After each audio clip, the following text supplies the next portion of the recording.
every single week, no matter what that week held, whether joy or sorrow, celebration or devastation, we return here, to this sanctuary, to this space.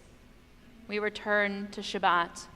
We return to community, to the gentle light of the candles, to the familiar rhythm of melody and prayer, to the embrace of community, to the presence of the divine, whether we feel that presence in gratitude, in anger, in confusion, or in aching silence. This week, many of us are entering with hearts that are broken and spirits that are raw. We come carrying grief, fear, frustration, and the deep, unyielding weight of mourning. On Wednesday evening, words of hatred turned into a brutal act of terror. As Sarah Milgram and Yaron Lashinsky left a gathering of Jewish young professionals, an event centered on humanitarian concern for people across the Middle East and North Africa, including Gaza, and were senselessly gunned down.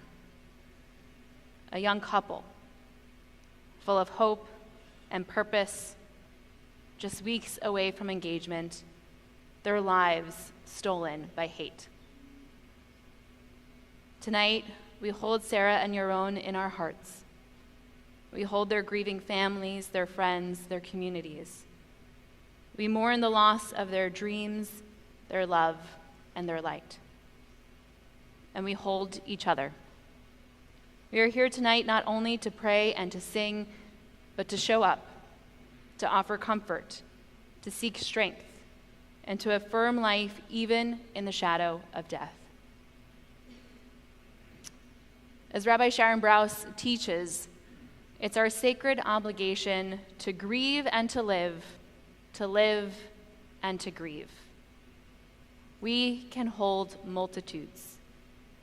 We can cry over lives cut short and still rejoice over new beginnings. We can feel despair and still choose hope. We can be devastated and still show up, to light candles, to sing ancient words, to whisper or cry or simply sit in silence. And you've done just that. By being here tonight, whether you are physically here in the sanctuary or joining us online, you have fulfilled our most sacred task, the task of presence. You are here, we are here, and together we will hold each other in this moment, in sorrow and in strength, in heartbreak and in holiness, and we will welcome Shabbat. And we do that by first acknowledging who we are surrounded by the community that is here to embrace us. So I invite you first to turn to our cameras and offer an acknowledgement, a greeting to all those joining us online. And I'll invite you to turn to a neighbor, perhaps someone you did not come here with, introduce yourself, and wish them a Shabbat Shalom.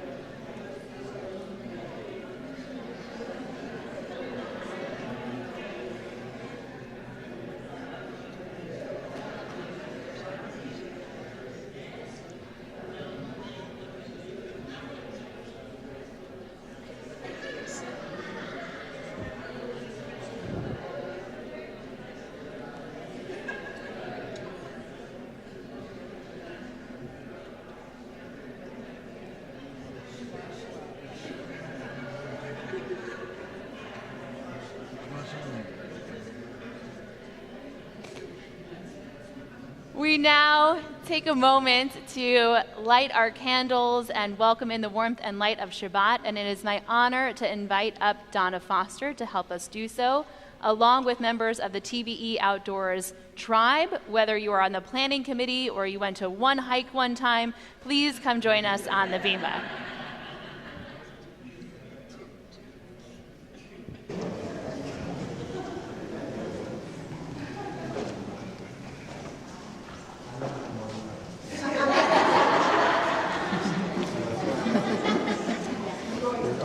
I'm up front. Yes, you're the birthday girl. Yeah. Good crowd. You can go for this. And you just press the button, or you can go for that. Okay.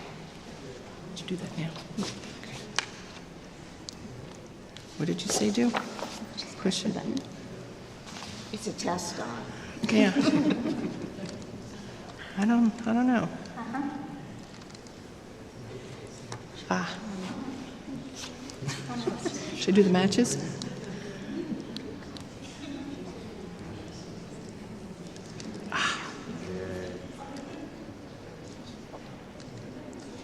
This is harder than it looks.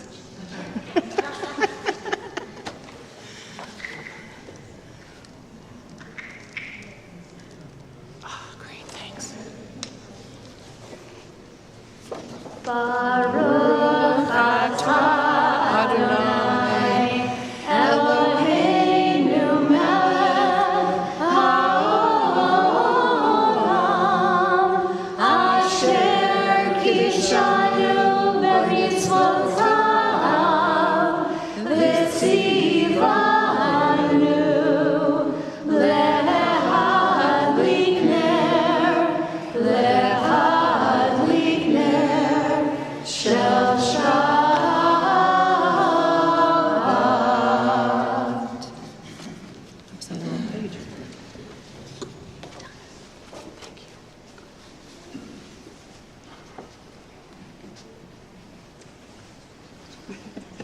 I'm trying to cut that. Baruch atah Adonai Eloheinu melech haolam borei peri hagafen. Baruch atah Adonai Eloheinu melech haolam asher kishanu b'mitzvotav v'ratzavanu v'shabbat kodsho v'ahava uvratzon hinchilanu zikaron lema'aseh bereshit ki hu yom tehillah lemikra'ei kodesh zecher l'tziat Mitzrayim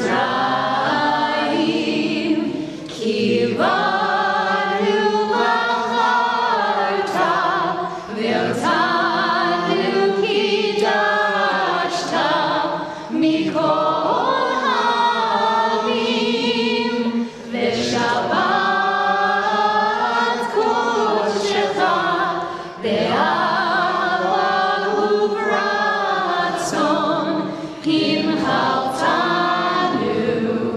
Baruch atah Adonai mekadesh hashabbat.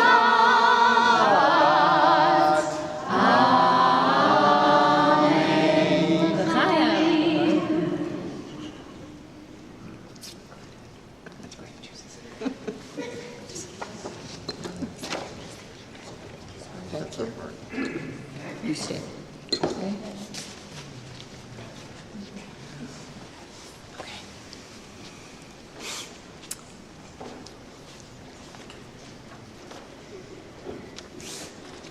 So Donna, we are here tonight to honor you in anticipation of your 70th birthday. We take a moment to celebrate you, to reflect on the paths you have walked, on the trails you have forged yourself, and to look forward to the many journeys you have ahead of you. Life has brought you through steep climbs and quiet meadows, rocky passages and breathtaking overlooks. You have walked this trail not alone, but side by side with those you love, with deep gratitude for every step. You are, and always have been, a team player. You know a hike is always better when you go with friends.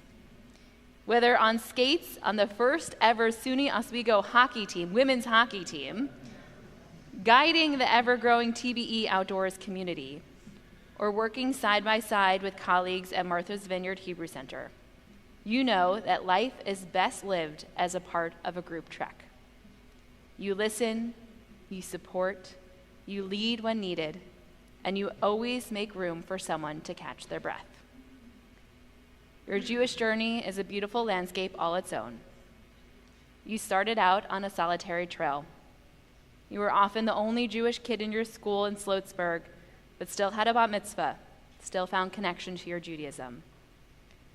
Later, when you moved to Charlotte and reached out, simply asking about high holiday tickets, you were welcomed by a mensch, by Norm Levin. And that moment was a turning point that led you deeper into community. At Temple Bethel, you found not just a place to pray, but a people to walk beside. And now you are that same welcoming presence for others, a guide on the trail, pointing out the view, offering a steady hand. Through every season, you've shown others that Judaism isn't confined to a sanctuary. It's alive in the fresh air, in the stillness of the trees, in the rhythm of your footsteps on a dirt path, and most importantly, in who is standing by your side. You've chosen to make family not just a given, but a gift. Your cousin Arthur, your twin in time and spirit, has been with you step for step. You are cool Aunt Donna to his family, and a beacon of love and support to so many more. You remind us that family is the people who walk beside us, who show up for the hike, rain or shine. You are never afraid of carving a new path, for yourself and for others. Joining the first ever women's hockey team. And to celebrate your 70th birthday, you are traveling to Costa Rica on a yoga retreat despite, quote, not really practicing yoga regularly. You are always willing to take that leap, to try something new. You remind us that growth isn't found only at the summit, but in the act of climbing. Now, as you enter this next stretch of the journey, may you find time to savor the view, to photograph the light as it moves through the trees, to write about where you've been and dream about where you're going, to rest and laugh in the company of old friends and new, to turn your home into a wilderness retreat of creativity and calm, to dust off your father's workbench and build something beautiful, something lasting. May you keep walking with curiosity, with courage, and with kindness. May your footing be sure, your backpack light, and your heart wide open. Donna, may your trail be long and full of wonder. And together we say, Amen.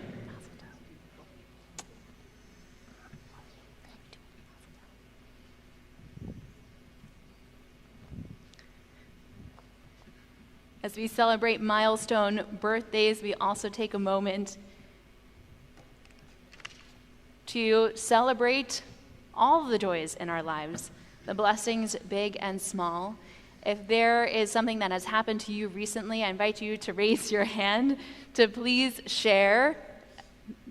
Oh, there we have a hand here. Go figure. Yes, AJ. AJ graduated from her master's at Georgetown this weekend. Mazel tov. I believe there was another master's graduation. Just got your master's at St. John's College. Mazel tov. Mazel tov. Yes, Joy. You have a birthday celebration. Today, happy birthday. And next week on... So grateful to have birthdays to celebrate. I'm at Ave Esrim until 120. Mazel tov. Yes, my dear.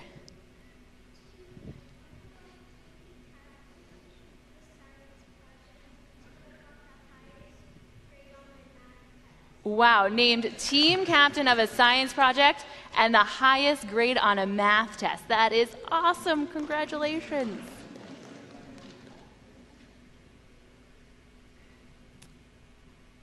Yes. You've been to services 4 weeks in a row. That's wonderful. I wonder if we should make this like Peloton where you can like have goals and have streaks and things like that. We should keep track. Yes, Mayor. Yeah, you did. Got your okay, so I like the way you wove those together. You got your you got your braces off in anticipation of your bar mitzvah in 8 days, but who's counting? Awesome. Mazel tov. We're looking forward to celebrating with you. A blessing that happened to us here at Temple Bethel, this is such a small thing that brings me so much joy. We needed to replace a water fountain, and so they replaced it with one of those water bottle refillers. And my life is so much It's better. so exciting. I It's can't so even exciting. describe how much joy it brings me every single time. So blessings come in big and small sizes. Yes, Jean. You're also celebrating your birthday today. Happy birthday. I'm at Avesrim until 120. Mazel tov. So many Rabbi? birthdays. I got to celebrate and sing with 200 of my closest friends at a Jewish music conference in Oconomowoc, Wisconsin this week, and hearing everyone sing in 52-part harmony at the same time, and so my cup has been refilled. And then you come back here and I throw you off. So, there you go. Not true. Well, for all of our blessings for birthdays and math scores and bar mitzvahs and braces and being together with friends and community, we offer gratitude with the words of Shechianu.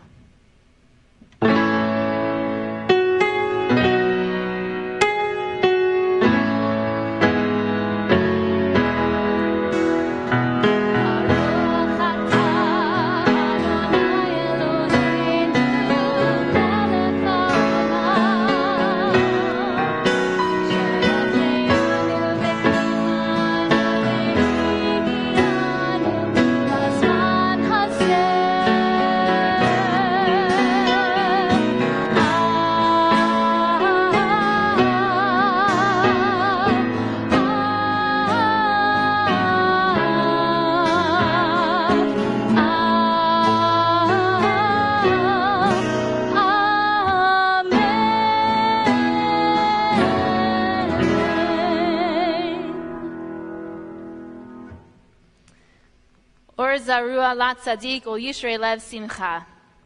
Light is sown for the righteous, and joy for the upright in heart. These words of Psalm 97 are not just poetry, they're a sacred instruction to sow light. The psalmist does not tell us that light simply shines or that joy falls from the heavens like rain. Instead, we are told that light is sown, planted like seeds into the soil of our lives. This is slow, deliberate work, holy work. Poet Aliyah Meira reimagined these ancient words with new depth and intimacy. Plant the seeds of joy and light. Tend them carefully day and night. In this soil so dark and deep, I plant the dreams that love will reap. Joy and light are not instant blessings, they are cultivated. They are nurtured through presence and persistence, through compassion, through justice, through love extended even when it is hard to give. And often we sow seeds we may never see bloom. We plant in faith, we water with hope, and still we plant, because that, in many ways, is the essence of a righteous life.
Maybe you came in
if you come here often throughout the year, or maybe even once in a while at the different seasons of the year, you'll notice that it's still quite light outside this evening at this point in the service.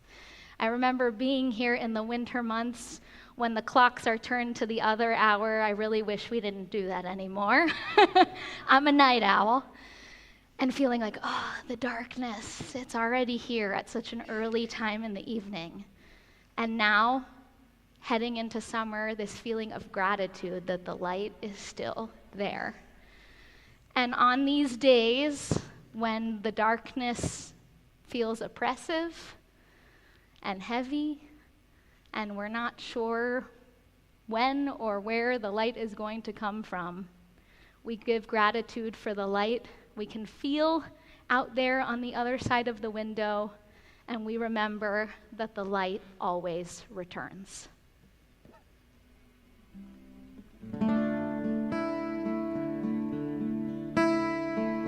Roll into dark, roll into light, light becomes day, day turns to night. Roll into dark, roll into light, light becomes day, day turns to night. For rain on my roll into dark, roll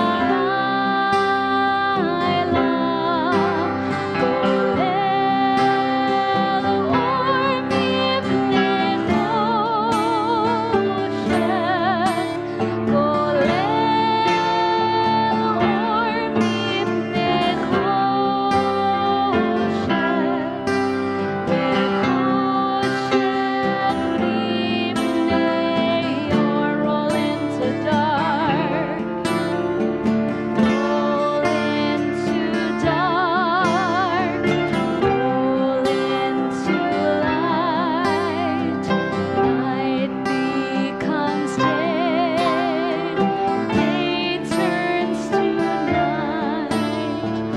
Roll into dark, roll into light, night becomes day, day turns to night. ומעביר יום ומביא לילה, ומבדיל בין יום ובין לילה, אדוני צבאות שמו. אל חי וקיים, תמיד ימלוך עלינו לעולם ועד.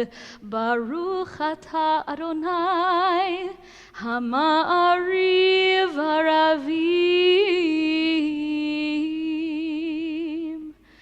שמע ישראל, אדוני אלוהינו, אדוני אחד. ברוך שם כבוד מלכותו לעולם ועד.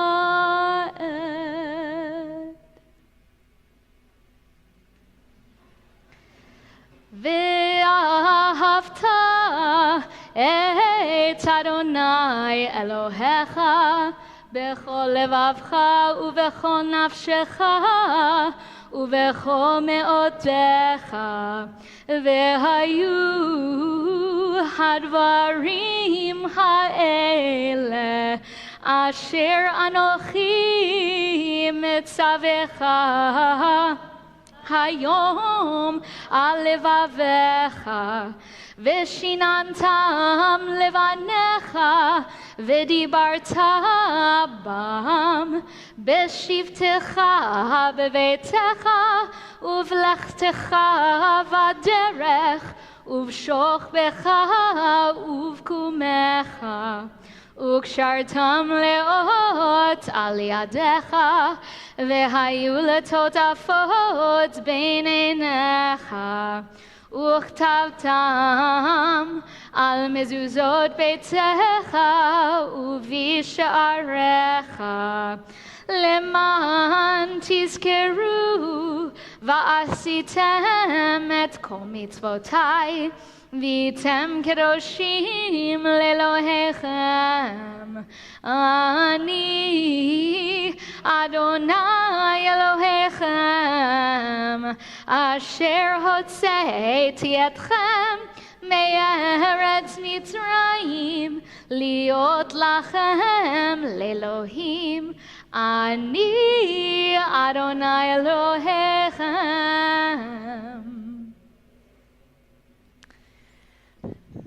Every week, but particularly tonight, we enter the sanctuary not only as Jews, but also as Americans. This is Memorial Day weekend, after all, a time set aside to remember and honor the individuals who gave their lives in service to the country.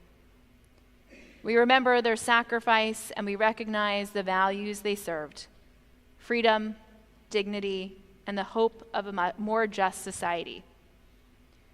For us as Jews, the American promise has always held special meaning: to be able to live safely and freely as Jews, to gather in community, to practice our tradition, to raise our voices in prayer and celebration. This is not something we take for granted. And yet we also know that the American dream is still incomplete. And in this moment, in the wake of this past week, that dream feels so fragile, like it's crumbling in our very hands. Not just for us as Jews, but for so many who are fighting for basic dignity and freedom. The magnitude of the distance we must travel feels daunting. But even in difficult moments, we do not give up on our values. Just as we remain committed to our core principles of Judaism, justice, compassion, community, so too do we stay rooted in the best of American ideals: freedom of religion, equality under law, and the belief that every person deserves the chance to live with safety, fairness, and health. Mi chamocha ba'elim Adonai, who is like you, God, lifting up the fallen, bringing us through narrow places, and helping us imagine a better world.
Adonai et Yaakov, וגאלו מיד חזק ממנו, ברוך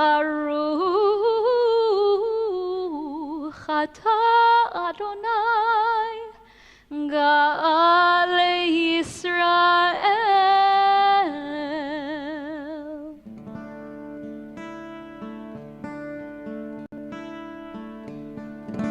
השכיבנו אדוני אלוהינו לשלום, לשלום, והעמידנו שומרנו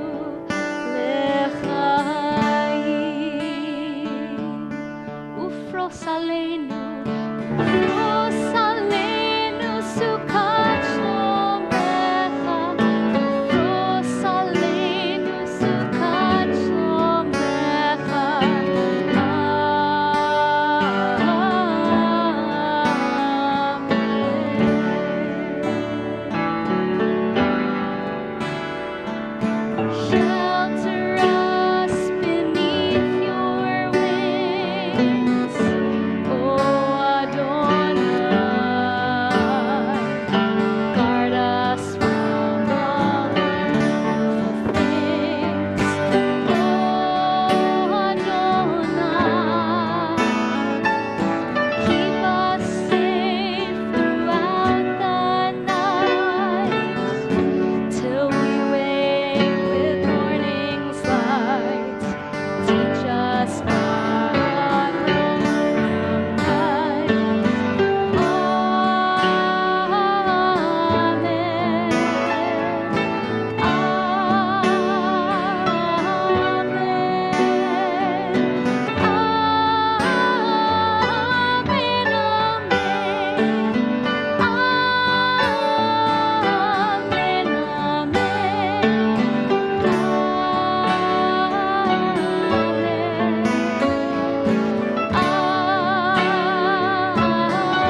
Elohei Avraham, Elohei Yitzchak, Elohei Yaakov, Elohei Sarah, Elohei Rivka, Elohei Rachel, Elohei Leah, Ha'el Hagadol, Hagibor v'Hanora, El Elyon, Gomel Chasadim Tovim, V'konei Hakol, V'zocher Chasdei Avot v'Imahot, U'mevi Geula Livnei V'neihem, Le'ma'an Shemo Be'ahava, Melech Ozer U'Moshia U'Magen, Baruch Atah Adonai, Magen Avraham Bezrat Sarah, Atah Gibor Leolam Adonai,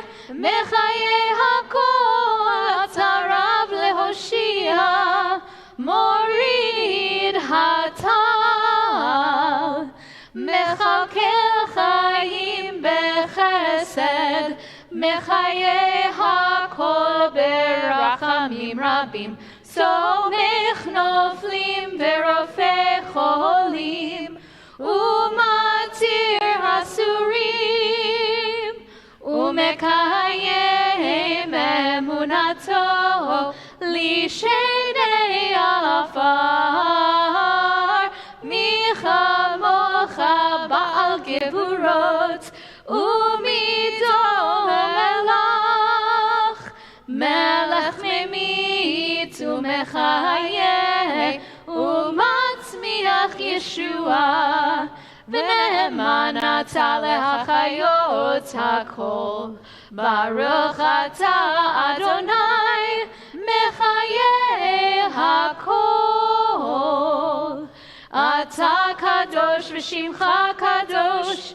Ukdoshim B'chol Yom Yehallelucha Selah, Baruch Atah Adonai, Ha'el HaKadosh.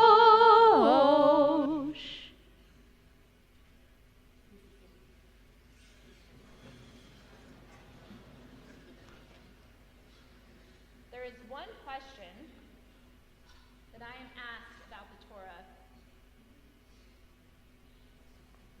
There's one question that I'm asked about the Torah more than any other. And it's a simple question, but it has a complicated answer. And the question is it heavy? Because the truth is, on some days, the Torah is light in our arms. When we celebrate the sacred commitment of marriage, when we mark milestones, when we engage in our ancient traditions, the Torah is light as a feather. We could practically toss it in the air, but please don't. But there are also those moments when it's heavy in our arms, when anti-Semitism rears its ugly head, when we feel we need to justify our existence, our need for safety and security, when there is animosity and strife within the Jewish community itself. These days, the weight of the Torah has become almost unbearable at moments. But we have the power to counteract that heaviness, to relieve the soreness in our arms. And that's when we embrace our Jewish joy. When we remember why we are carrying the Torah in the first place, why we carried it out of Egypt and through the desert and down the generations, to feel connected to our ancestors, to seek wisdom in challenging and complex times, to find comfort gathered in community. So tonight, as we enter our silent prayer, I want to invite everyone to take a moment and step into that Jewish joy. So I'll ask you to plant your feet firmly on the ground, to sit up straight in your chair, to take a deep breath in and out, to check in with your body. Let your palms open in your lap. Unclench your jaw. Let yourself feel grounded in this moment. And if you haven't already, if you're comfortable, I invite you to close your eyes or just soften your gaze. And we'll take another deep breath in and out. Call to mind a moment of pure Jewish joy. The tears in your eyes as you blessed your child on the morning of their B'nai Mitzvah. The thrill of being lifted in a chair on your wedding day as your loved ones danced around you in celebration. The deep pride in your heart after mastering the Hebrew alphabet. The way the world comes into clarity after you struggle with and find meaning in a difficult text. That feeling when the neighbor you never expected showed up to the Shiva with a plate full of cookies and an open embrace, and you felt so loved, cared for, and seen. The smell of your grandmother's matzo ball soup wafting through the air just as Seder is about to begin, mixed with the smell of parsley and horseradish, all woven together. Choose one moment of Jewish joy. Take yourself back there. Take a deep breath in and out. Walk around in your memory. Let it soak in. Revel in it. So that when we feel deflated and lonely, that these memories might bring us strength, meaning, connection, and pride.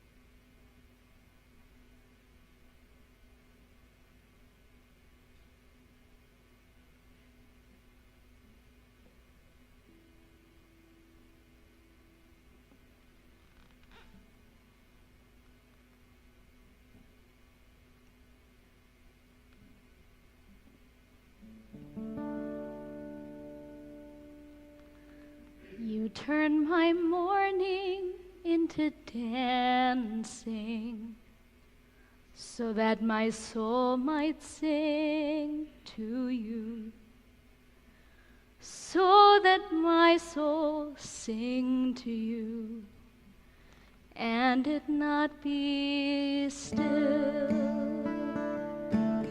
You turn my morning into dancing,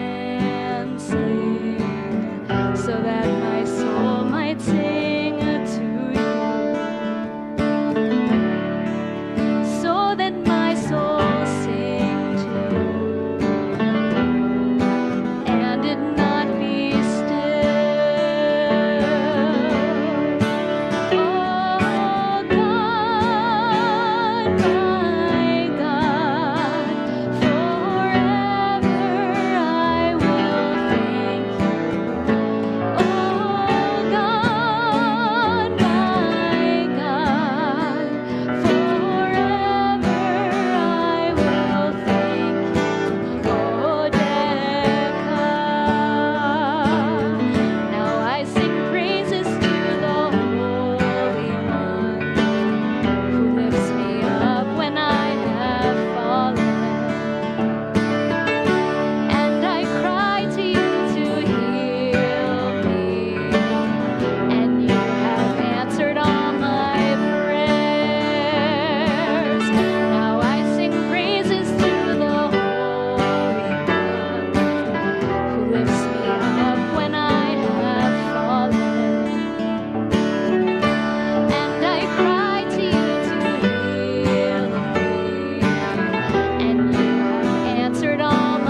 we turn our hearts towards the land of Israel as we offer our prayer for the people of Israel together. Our God and God of our ancestors, we ask your blessing for the people of Israel. Source of life, Makor HaChaim, bless and protect those who defend the land. Guide them safely home. Holy and Blessed One, HaKadosh Baruch Hu, grant Israel's leaders wisdom and courage as they pursue peace with strength and compassion. Freer of captives, Matir Asurim, safely return all who are kidnapped without further loss of innocent life.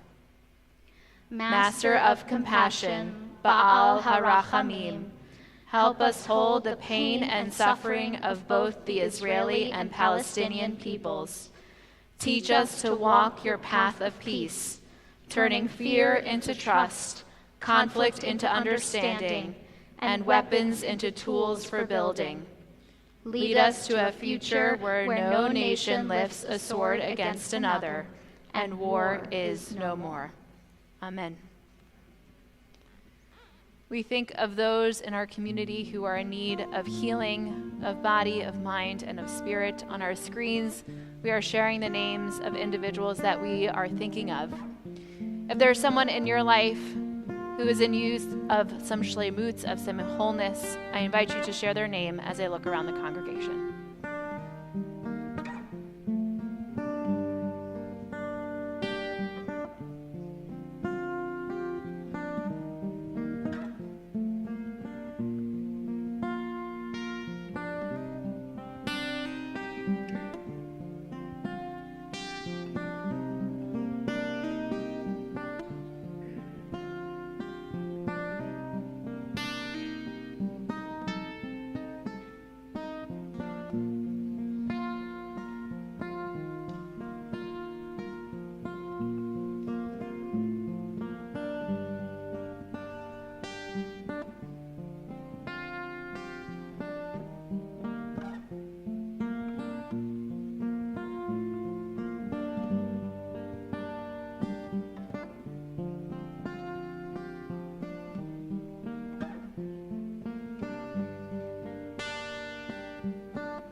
It's my honor to invite forward Jude Dollar and Samantha Smith.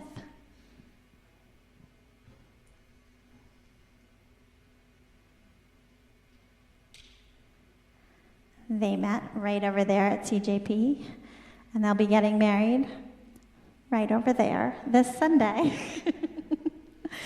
I'm going to invite you to come before the ark, and I invite the congregation to please rise.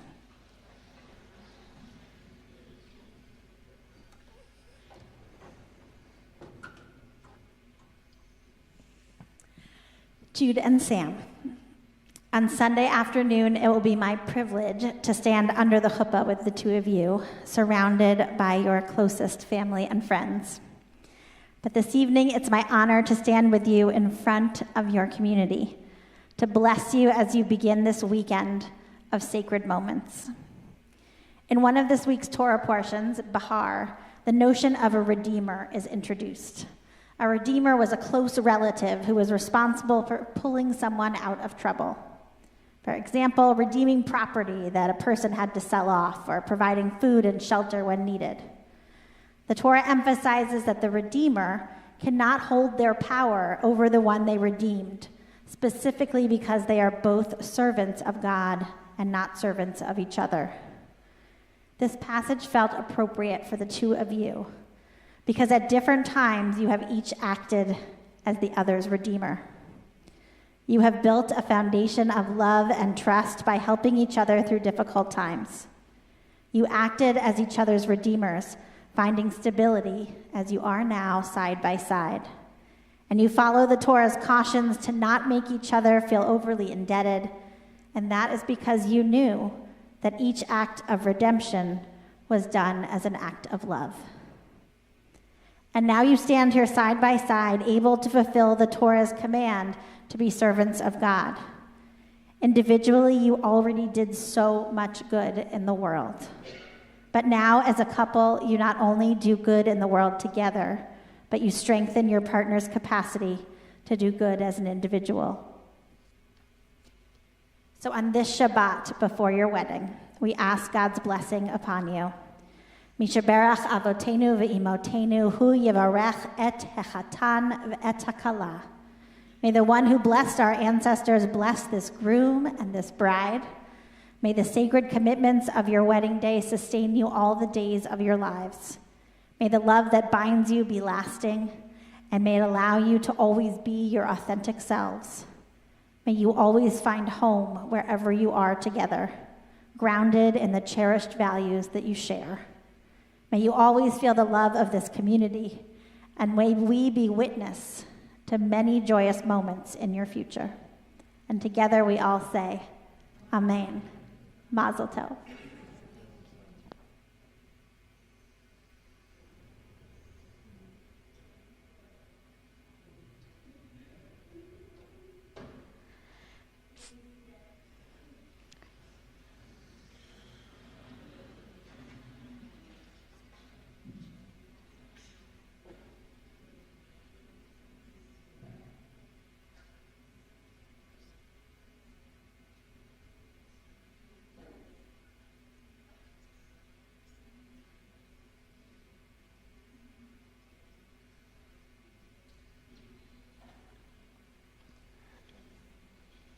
Ugh.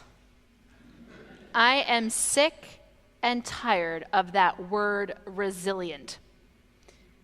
Those were the pointed and honest words of Douglas Green, Charlotte's Jewish Community Relations Director, during a meeting yesterday morning. It was just a few hours after the deadly anti-Semitic attack in Washington, D.C., claiming the lives of two young Jewish peace builders. Our Zoom room transformed from a professional development training into a makeshift therapist's office as we tried to process what had happened the night before. And that's when Douglas uttered those words that I did not know I needed to hear. I am tired of that word resilient. Yes, we all agreed. We are tired of the word, and we are tired of being resilient. We are tired of being tough, tired of summoning strength we no longer feel. tired of putting one foot in front of the other when the road ahead seems lined only with more loss, with more violence, more reasons to grieve. I want more than anything to simply stop, to sit with the sadness, the rage, the helplessness, to allow myself to fully feel the sorrow, the despair, the sense of disorientation of this moment. But there's that voice in my head, and you might have it too, the one that whispers, "Be careful. What will happen if you open the floodgates? Will you be able to close them again? What if you won't be able to pull yourself back up? What if you fall apart completely?" And so we invoke resilience again and again. We wear it like armor, like a badge of honor.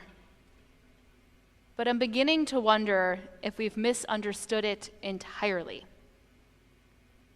You see, because we've treated resilience as a kind of numbness, as the ability to detach, to keep going no matter the cost, to push through the pain without ever naming it.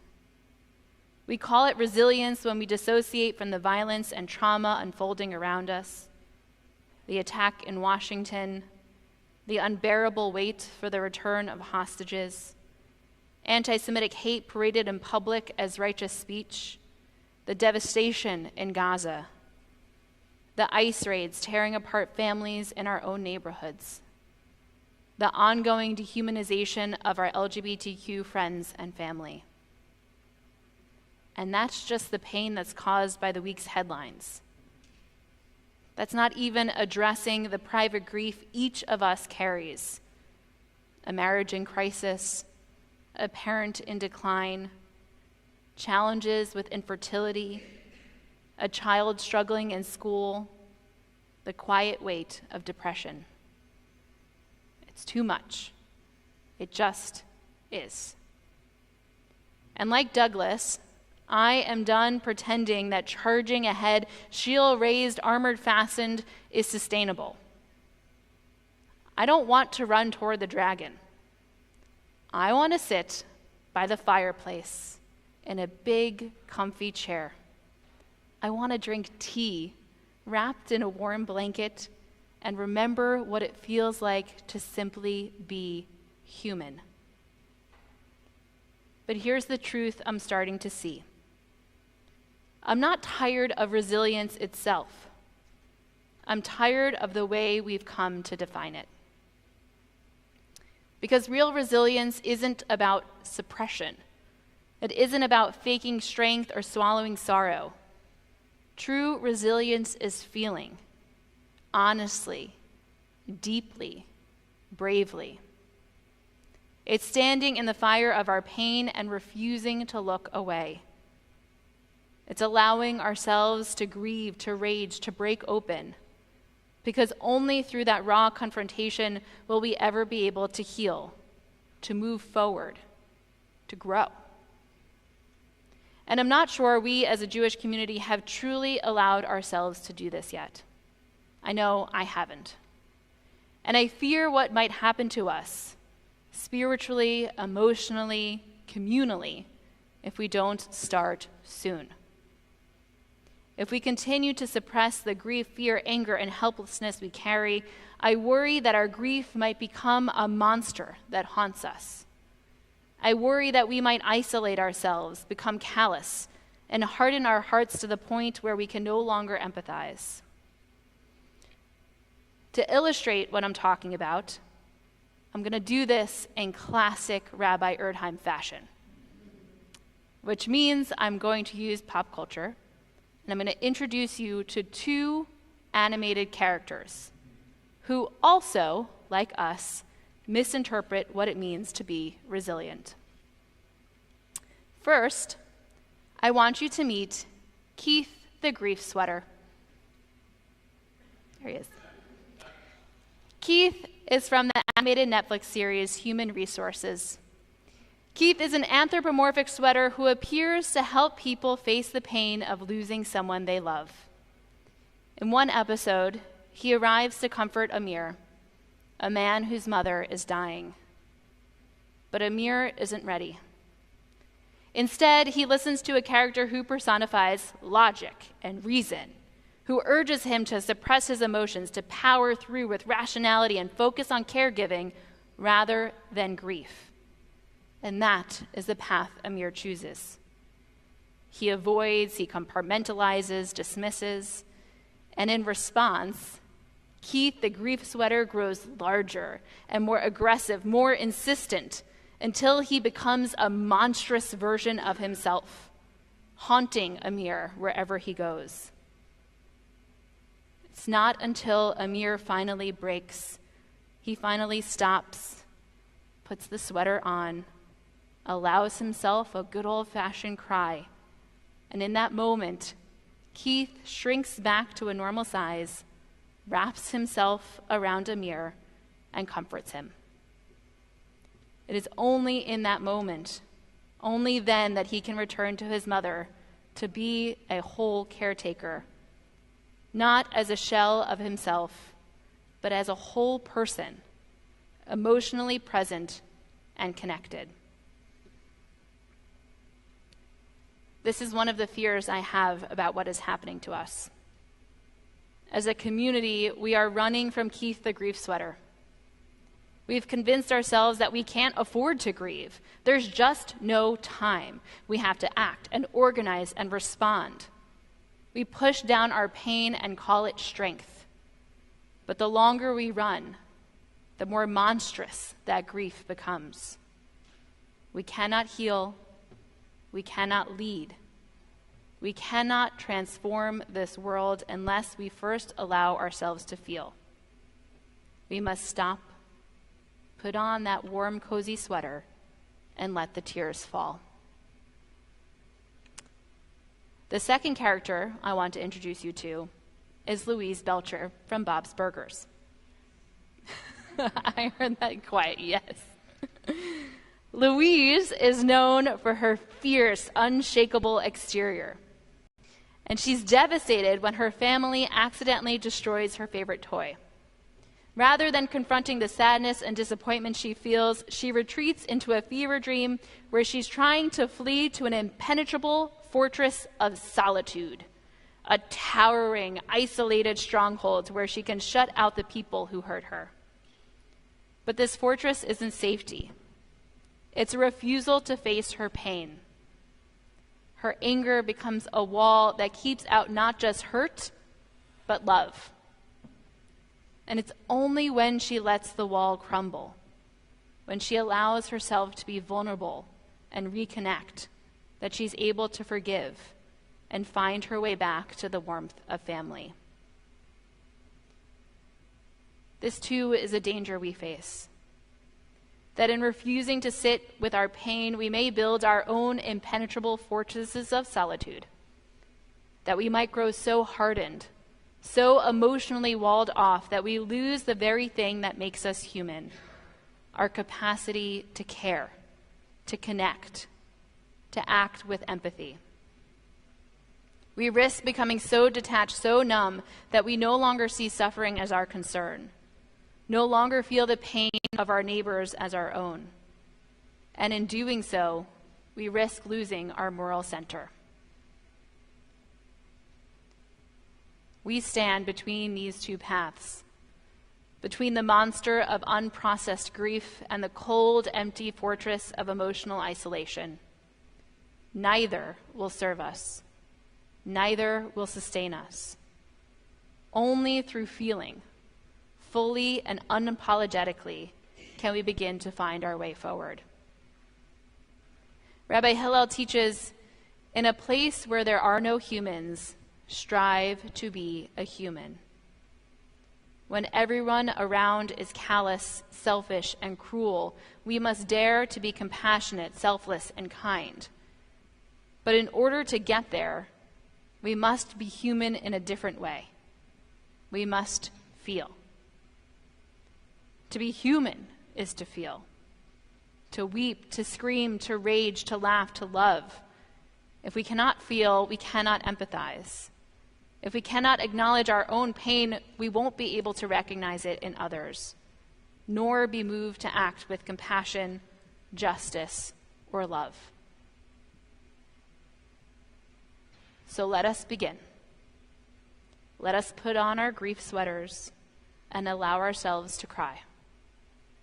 Let us tear down the walls of our fortresses of solitude and open our arms to embrace one another with tenderness, with honesty, with the fierce and fragile courage it takes simply to be human.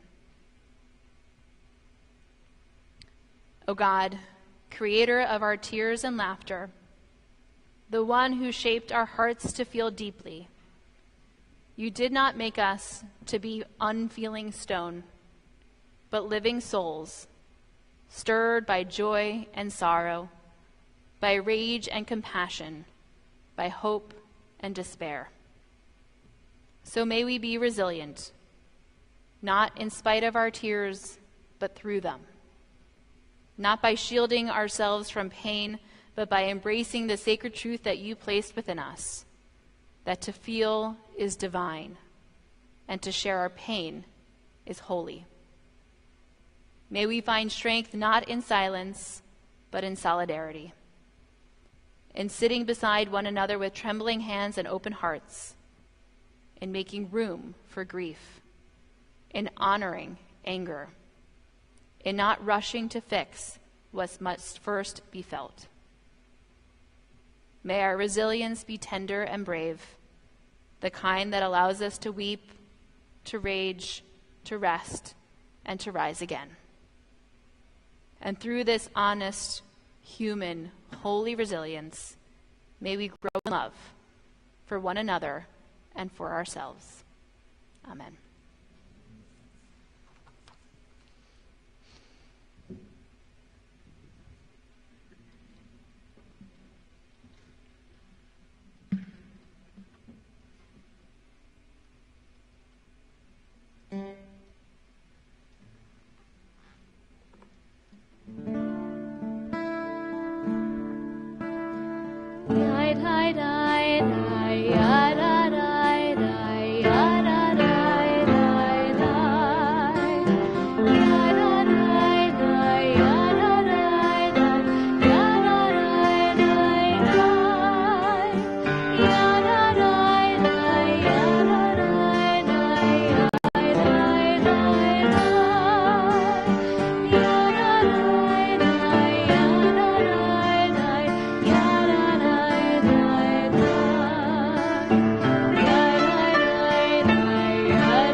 We are in the time of counting.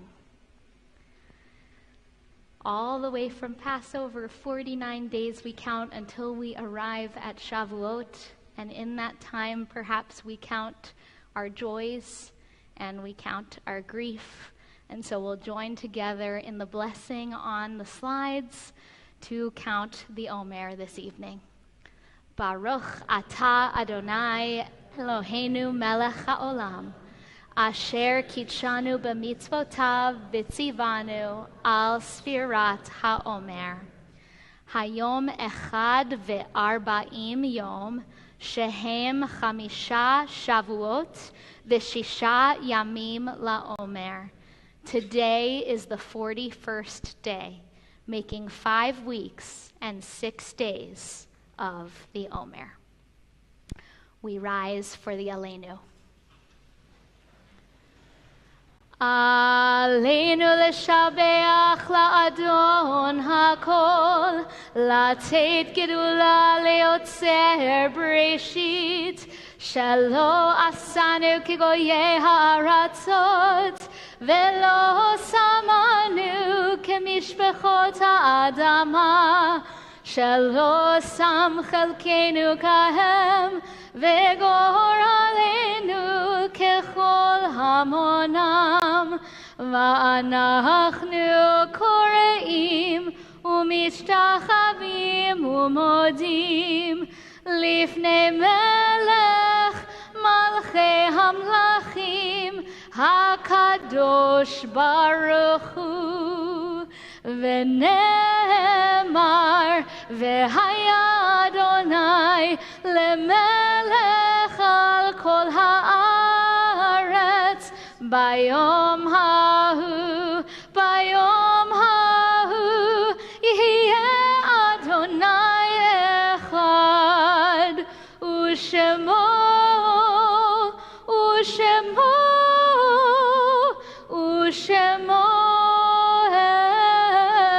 אחד. Please be seated.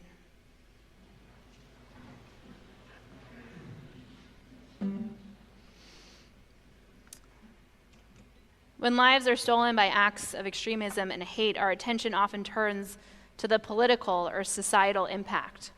And that response is valid and necessary, but before we speak of movements, we must begin with the lives themselves. It's vital that we remember not only how Sarah Milgram and Yaron Lashinsky died, but how they lived, who they were, what they stood for, and the light they brought into the world. That is how we carry their legacy in the world, that their memory might truly be for a blessing. So while we will not say the words of Kaddish for Sarah and Yaron yet, as burial has not taken place, we take a moment to honor their lives and who they were. Yaron Lashinsky was a German-Israeli diplomat serving at the Israeli embassy in Washington, D.C.